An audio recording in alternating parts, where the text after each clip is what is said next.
नमस्कार पढ़िबा जानिबा और जिनिबार कार्यक्रम टार्गेट लेट्स लर्न इंग्लिश को आपन को स्वागत। मन करंतु आपन कहिबा को चाहुचंती Sita is a good girl. Sita studies in class 8. Sita also comes to the playground every day. एठी नाउन होची सीता। आ प्रथम वाक्य रे जेतबेले सीता को नाउन भाबरे व्यवहार करा जाउची तेबे परवर्ती सेंटेंस गुडी करे नाउन सीता को व्यवहार न करी सीता जगह प्रोनाउन शी यूज करले ठीक हबो। तेबे नाउन जगह आमे किपरि पर्सनल प्रोनाउन व्यवहार करि परिबा आसंतु जानि नबा अली sir कठारु।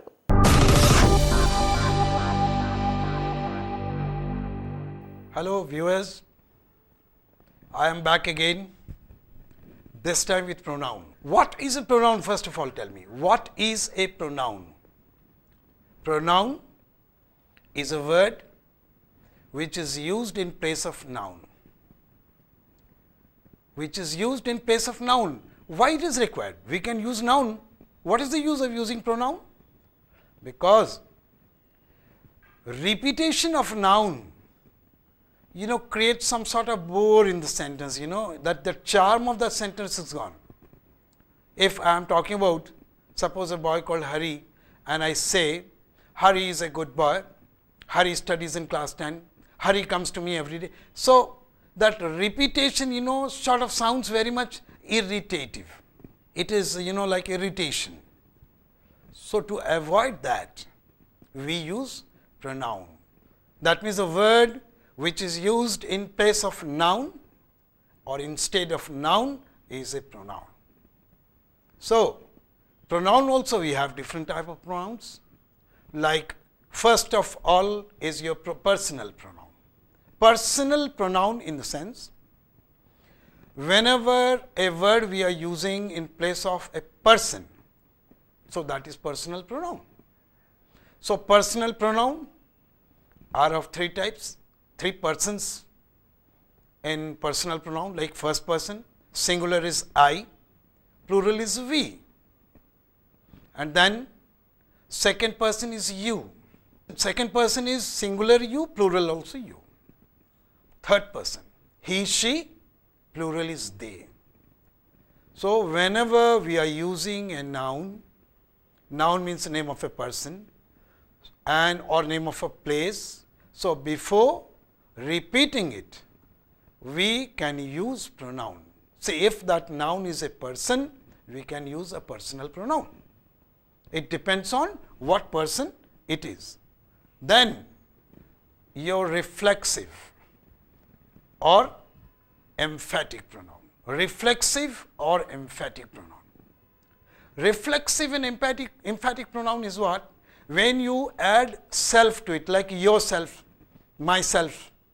See, emphatic and reflexive, two different things, but both use the same thing. Myself, yourself, himself. Achha, how will you come to know that? Whether it is a reflexive pronoun or an emphatic pronoun? So, very easy to know. See, emphatic pronoun is used in a sentence to lay more emphasis on it. Like when you say, I myself was there. He himself has seen it. So, this is only to lay emphasis, to lay stress. You are using myself, himself. If you remove these from the sentence, the meaning of the sentence and the writing of that sentence is correct. No problem at all in that. Like, I myself was there. If I remove myself, I was there.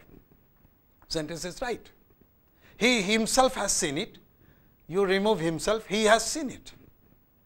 So, this way you come to know that this is emphatic pronoun.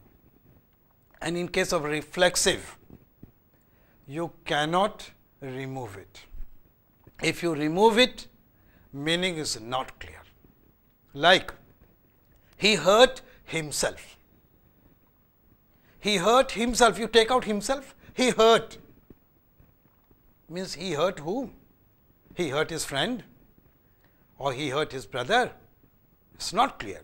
So he hurt himself. Kahaku hurt kola, meaning clear houni. So it is reflexive. Or he killed himself. Suppose you take out himself. He killed whom? He killed a snake, or he killed someone, or like that. Not clear. So whenever in a reflexive pronoun you remove it, your meaning of your sentence is not correct. And in emphatic pronoun, if you remove it, the construction of a sentence and your sentence is right, meaning is also clear. Only to lay emphasis you use these things. Then third type of pronoun is your demonstrative pronoun. Demonstrative pronoun, very easy to understand. Whenever you show, demonstrate, that is your demonstrative pronoun. You show and tell, that book is mine, this pen is yours. So this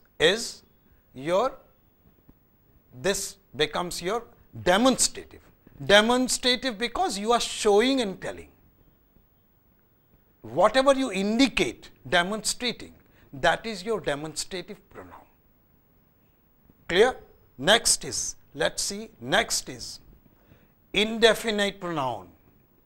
Indefinite pronoun means it is not to whom you are speaking, definitely you do not know.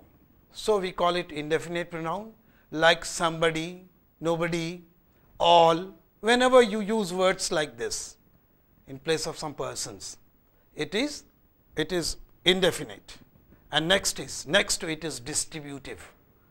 Distributive pronoun is each, every, either, neither. These are distributive pronoun. Then, and remember, subject verb agreement, already we have read that whenever distributive pronoun is used, each, every, either, neither, it takes singular verb. That also you must remember, because all grammar, every segment of grammars are interrelated this way. So next one is relative pronoun. Relative pronoun is very important for all students and all who speak in English, because relative pronoun, when we use according to our antecedent. Like you say, you are talking about someone, a name. I know, suppose you are talking about a girl, I know Preeti. Who used to study here? Who used to stay here? Who is your relative pronoun? And you are using who because antecedent is Preeti. I know Preeti who used to stay here. Who is our relative pronoun? And why we are using who? Because our antecedent is a person. If antecedent is a person, we can use who, whom, whose, as the case may be. And if antecedent is a thing, we cannot use who. We will have to use which or that, because you can say, I found the book which I had lost. Here we are using relative pronoun which, because our antecedent is book. So book, so here there are certain things.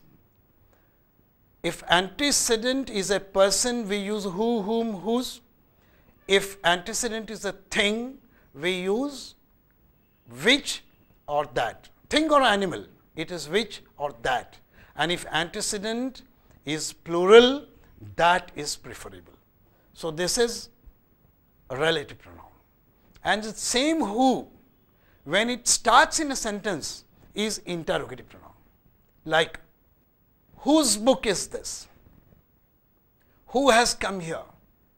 See, these all, are interrogative pronoun, because here who is the subject of the sentence. This is all about pronouns. But before I conclude, there is one thing to be said, that is in respect of relative pronoun. You came to know that when your antecedent is a person, you use who, whom, whose, whatever the case may be. When your antecedent is a thing or animal, you use which or that. Sometimes what is also used as a relative pronoun. That is in which case, when in the sentence we do not have an antecedent. Like for example, you see, I am telling you two sentences. She sang a song which was my favorite. See here, which is a relative pronoun, song is antecedent. Same sentence. She sang what was my favorite. See here, relative pronoun is what, but antecedent is missing. In the sentence, antecedent is not there. If antecedent is there and you use what, it is wrong. Like she sang a song, what was my favorite? Wrong it is, because song is there. She sang what was my favorite, or she sang a song which was my favorite. This is all about our pronoun.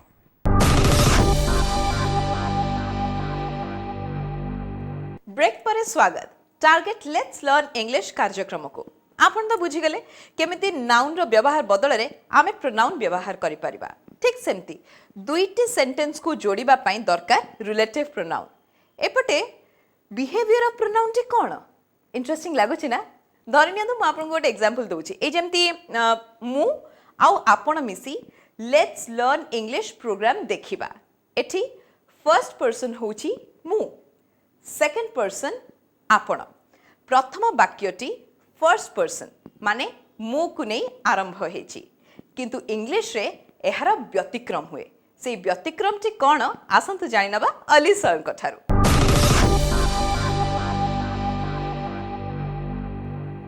One more thing we'll have to know about pronouns. Behavior of pronouns. This sounds, something peculiar, but very important. You will find it difficult to speak if you do not know this. Like, if in a sentence you have come to know already that there are three persons of a personal pronoun: first person, second person, and third person. If in a sentence all three persons are used, first person is there, second person is there, third person is there, how will you use them? What will you say? I, you, and he will go. Or he, you, and I will go. You have to know here that you remember the number 2, 3, 1. Second person, third person, and first person. First, you have to tell second person, you. Then, third person, he. Then, first person, and I. You, he, and I will go. Clear? But remember, in 99% cases you can say like that. Still 1% exceptional cases there. There you have to use first person first. Like when you are admitting a fault, you have done something wrong and you want to admit it, confess it. In confessions, first person will come first. Suppose like you have broken a window. In the college or school, you broke a window. You want to confess it, okay, before the principal. So there, you cannot say that my friend and I broke it, because my friend is third person and I is first person. In 2, 3, 1, it is 3, 1. No, you can't apply that rule here. There you have to say, I and my friend broke it. Only one case, while admitting a fault, you are confessing there, I will come first. Normally, in these type of sentences, second person is not there. Otherwise, I, you, and my friend or he did something, because you are talking to your principal or someone, he never went with you to do that. So you have to tell I and Hari, or I and my friend stole a book from the library, because you are admitting your fault. Clear? Remaining all cases, it is 2, 3, 1.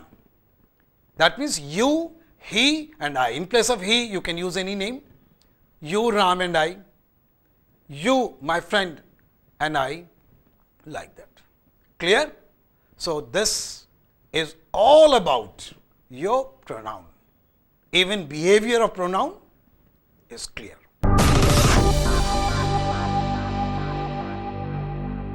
Break पर स्वागत target let's learn English कार्यक्रम को एबे हमें जानी गले behaviour of pronoun रे first person second person third person pronoun रो व्यवहार विषय रे एवं एहार व्यतिक्रम सब कोन एबे आसंतु जानिबा नॉन फाइनाइट वर्ब विषय रे एवं एहार उपयोग विषय रे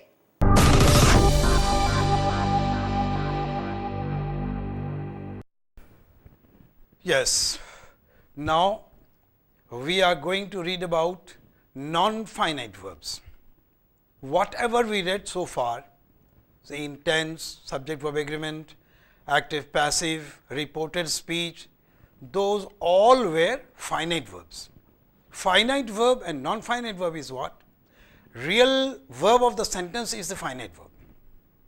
Non-finite verbs are not used as verb in the sentence, but they are called finite, non-finite verb because their original word is a verb, but they are used differently. Like there are three types of non-finite: infinitive, participle, gerund. Infinitive is the first one and the easiest one is what? Whenever you use to before a verb, it becomes infinitive. You can say that it is like a second verb of the sentence, but not the principal verb.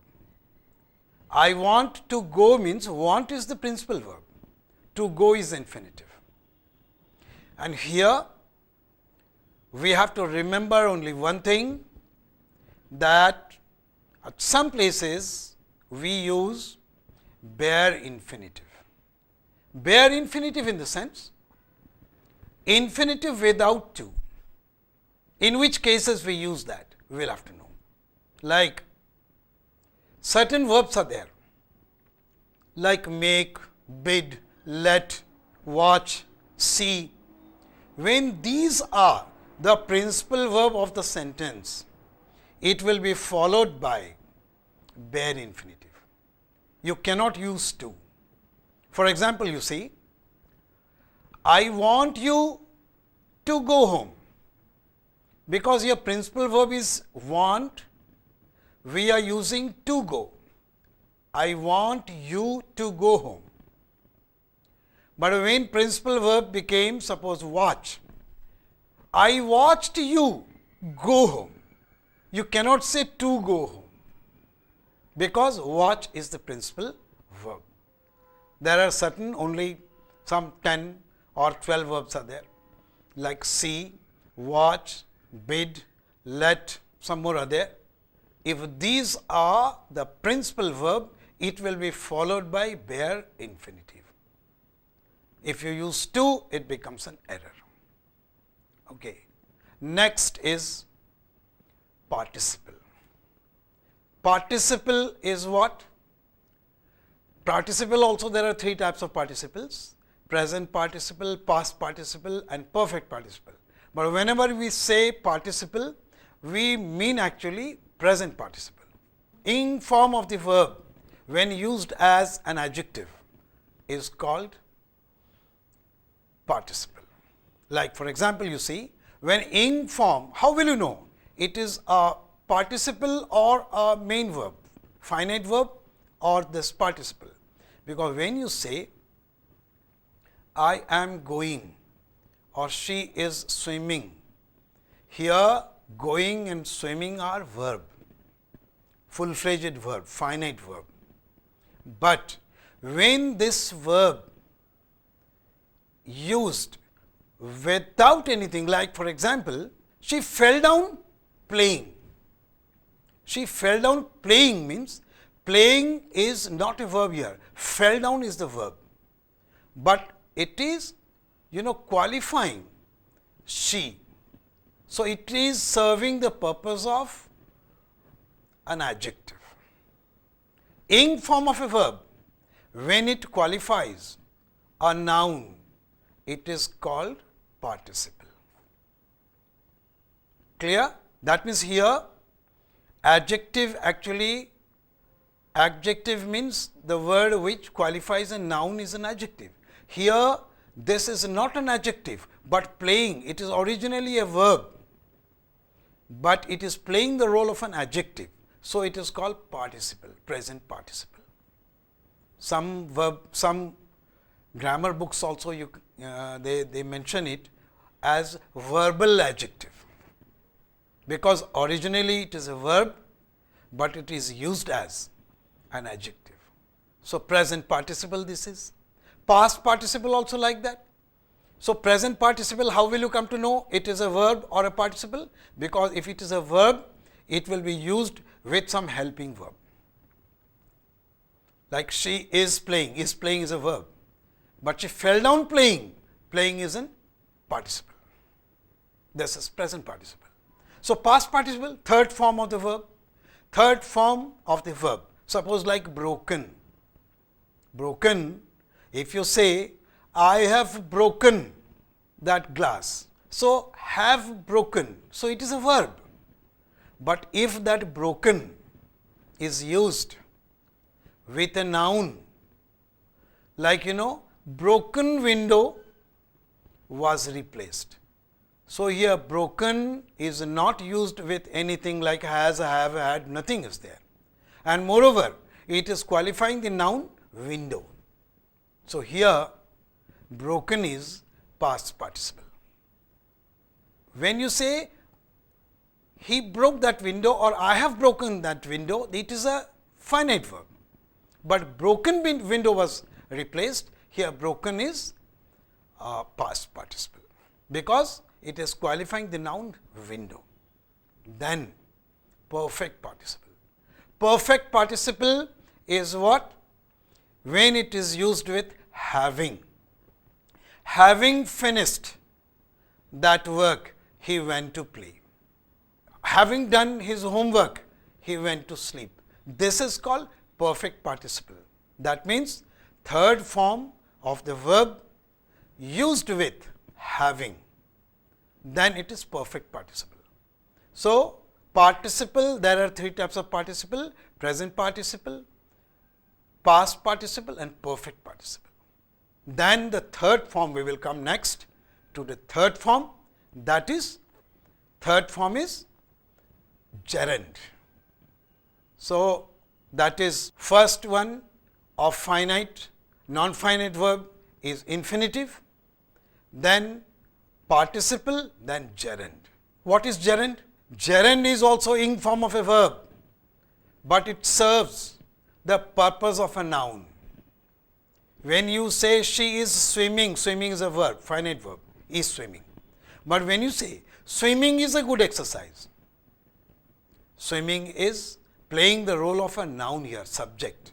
So, it is gerund. Why it is called then non-finite verb?